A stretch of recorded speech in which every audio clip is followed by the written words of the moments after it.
ఆ కుంకుమ పువ్వుని తడిపి రోజు తిలకంలాగా బొట్టు పెట్టుకోండి. మీకు ఆస్తులు కొనే యోగం తొందరగా వస్తుంది.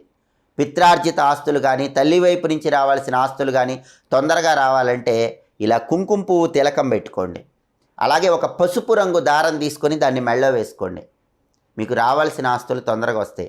అలాగే మీకు ఆస్తిపాస్తులు బాగా కలిసి రావాలంటే మీరు ఎక్కువ భూములు కొనాలి, ఇళ్ళు కొనాలి, స్థలాలు పొలాలు ఎక్కువగా కొనాలి, లేదా మీకు రావాల్సిన ప్రాపర్టీస్ బాగా రావాలనుకుంటే ఎక్కడైనా టెంపుల్ కడుతుంటే, దేవాలయం కడుతుంటే ఆ కట్టేటప్పుడు ఇసుక నిమిత్తమై కొంత ధనాన్ని మీ చేత్తో ఇవ్వండి. అంటే దేవాలయం కట్టేటప్పుడు ఇసుక అవసరం అవుతుంది కదా, ఆ ఇసుక నిమిత్తమై మీ చేత్తో కొంత ధనం వాళ్ళకి ఇవ్వండి.